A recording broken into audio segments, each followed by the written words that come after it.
kung gagamitin na rin natin ang labor code, no work, no pay, ilagay na rin natin yung mandatory drug testing. Correct. No negative result, no pay, no work dapat. Kasi ginagamit natin labor code concepts eh. Yung no work, no pay is a labor code concept. Eh pati naman yung drug. Kayo ba, nagtrabaho na kayo? No? Yes. Mayroon bang mandatory? Mayroon drug testing. Drug test. Dapat, lahat din yan na. Baka every 6 months. Good afternoon. Good afternoon po. Good afternoon sa ating mga kaibigan, mga vlogger, mga loyal na supporter ng PDP. Attorney, mensahe lang po sa yun nga bago-bago lamang na balita na pumanaw yung kapatid ni dating Pangulong Duterte. So, ito naman po ay talagang bahagi ng buhay. It's the circle of life, no? So, ang una ko naisip, syempre, ay pray for the soul of Sir Bong Duterte.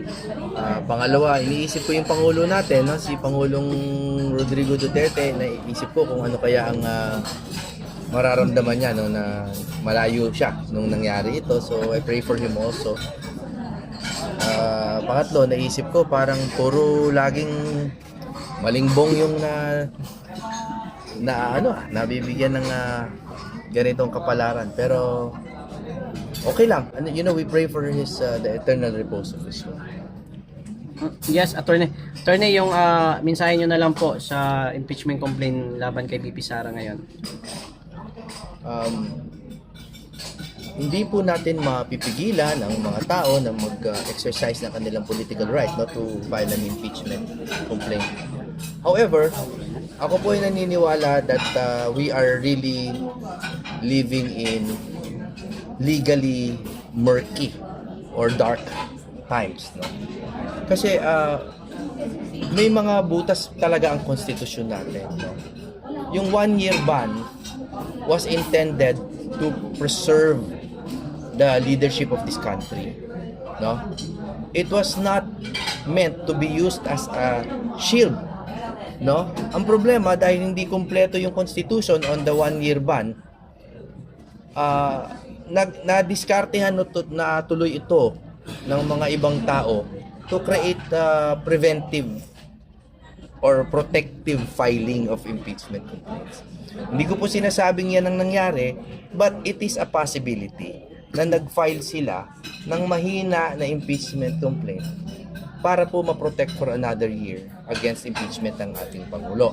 Hindi po yan pagtira sa Pangulo. Ito po ay pag-assess ng ating konstitusyon at ng proseso na siguro pag dumating na tayo sa punto na pwede na nating i-amend o i-revise ang ating konstitusyon, dapat lagyan na natin ng konting detalye pa yung impeachment process.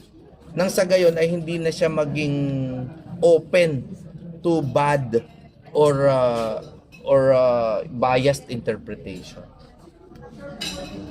Yun. Yes.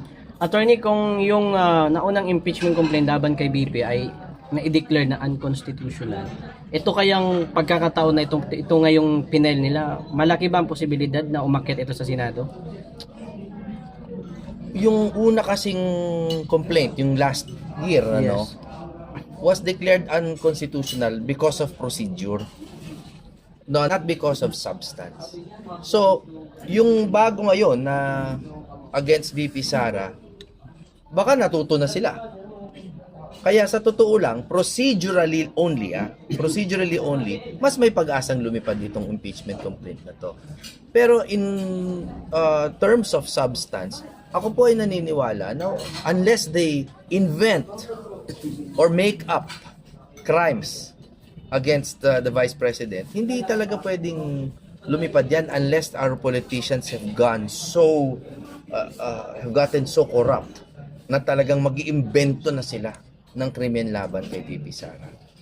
No? So, palagay ko naman, naniniwala ako na it is to the interest of our leaders pa rin and our lawmakers na wala ng impeachment na mag-process. Pagpapantayin na lang nila yan. Sana. Wala na yung kay BBM, sana wala na rin yung kay Sara. Tapos sa 2028 na lang sila magtuos ulit. So ano yung Sir, yung final decision ng Supreme Court siya pagkatapos mag-file pa rin sila wala po tayong magagawa doon kasi yung last year nga, as I said earlier, yung last year na final nila was declared unconstitutional because of the process, procedurally, hindi substantive, no? Kasi yung ginawa nila doon sa dati, in a nutshell, no, ang nangyari talaga doon, nag-file sila, no, na-refer sa Committee on Justice.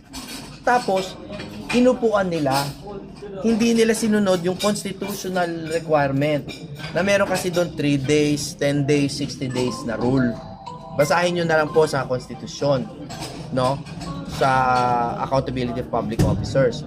Merong 3 days, 10 days, 60 days na rule doon, hindi po sinunod ng Kongreso nung nasa committee na. So, napanis. Deemed na na-file na. Now, nung dumating yung 2nd, 3rd, and 4th, ang gusto nila i-consolidate yung 2, 3, and 4 dun sa nauna. Ang bagong gatas po, kahit ihalo mo yan sa panis na gatas, panis lahat. Yun po yung desisyon. So, procedural ang desisyon ng Supreme Court. So, ibig sabihin, attorney, yung bagong ipinail nila, hindi kasama doon sa Hindi kasali final doon. na decision Yung ng bagong Supreme final nila, di tapos na yung 1-year ban, February 6, ano? So, eto, procedurally, baka itama na nila yung procedure nila. So, baka natuto na sila. Pero tulad nga ng sinasabi ko, procedurally, pwedeng maging tama na sila. Pero sa substance, naniniwala po ako na wala silang mahahanap na substance dun sa mga pinafile laman kay BP Sara. Kasi po talagang wala naman pong kahit anong evidence of culpable violation of the Constitution, betrayal of public trust, other high crimes, di ba?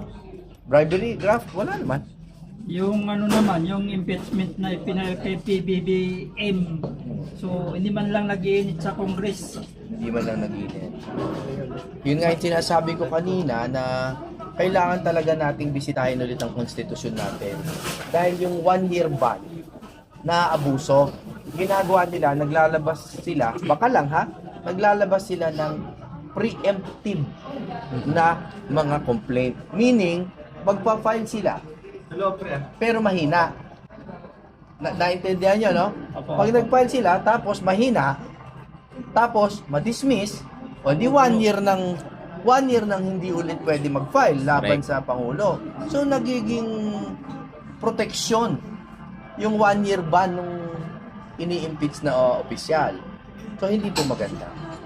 Attorney, meron po ba kayong opinion dun sa bagong panukalang batas ni Sandro Marcos na no work, no pay para sa mga manbabatas daw po? Kasi ang para sa akin, yung no work, no pay is actually a labor code concept naman. Sa makatwid, tama naman yan in concept. Pero tulad nga ng sinabi ng maraming vloggers, kung gagamitin na rin natin ang labor code, no work, no pay, ilagay na rin natin yung mandatory drug testing. Correct. No negative result, no pay, no work dapat. Kasi ginagamit natin labor code concepts eh. Yung no work, no pay is a labor code concept. Pati naman yung drug. Kayo ba, nagtrabaho na kayo? No? Yes. Mayroon bang mandatory? Mayroon drug testing. Drug test. Dapat, lahat din yan na. Baka every 6 months eh. Attorney, isa rin po sa nakikita ng mga taga-suporta natin na ginagamit daw yung no work, no pay na bagong batas o na panukalan ni Sandro Marcos para daw po palitawin ito si Senator Bato de la Rosa. Oo. Ang sa akin kasi, haka-haka lang nila yon. Sa totoo ba naniniwala kayo na dahil lang sa sweldo, kung totoong umiiwas si Bato, kung totoo, which is not true, no? Pero kung totoong sumiiwas siya, palagay nyo ba sa liit ng sweldo sa Senado, lilitaw siya dahil lang dun sa 200,000 mahigit na sweldo? Correct. Maliit naman yan para sa mga senador. Di ba? Kumbaga, real talk lang tayo. Kung totoong magtatago ka, maaakit ka ba ng 200,000? Hindi naman. Di ba? Pending reason. Oo, si Bato ay hindi po nagtatago. Si Bato ay ipinaglalaban ang kasarinlan ng Pilipinas. Correct. At ayaw niyang yumuko sa dayuhan. Hindi po pagtatago yun. In fact, pagtataguyod. Iba ang pagtatago sa pagtataguyod. Attorney, what is your reaction doon po sa Senate Blue Ribbon Committee recommendation na kasuhan ng plunder sila Senator Jinggoy, sila Villanueva, at saka si Senator Cheese? Do you think, Attorney, it has something to do with the impeachment of the Vice President para pilayan yung supposedly yung mag-vote, no, impeach kay VP Sara doon sa Senate? Bakit kasi hindi na lang sila gumawa ng malawakang investigasyon sa lahat ng pera ng lahat ng senador? Bakit hindi nila gawin na kalkalin na lang ang lahat ng pera ng lahat ng senador at hanapan ng pinanggalingan? Para makita talaga nila na hindi pinag-iinitan yung mga tatlo lamang na hindi gumalaw dun supposedly sa impeachment ni VP Sara last year. 'Di ba? Kasi hindi ko sinasabi na tama yung sinabi ninyo na politika lang yung kay Cheese, kay Joel, pero kay Jinggoy. Pero tama si Miriam Defensor Santiago nung araw na sabi niya, Lord, bigyan niyo lang ako ng isa pang buhay para isa-isa kong imbestigahin ang salin ng mga ito. Bakit ba hindi na lang ganun ang gawin nila? Para hindi sila ma-accuse na ng iipit lang sila ng kanilang political rivals. Maraming salamat, Attorney, at congrats. Laki na nung baby.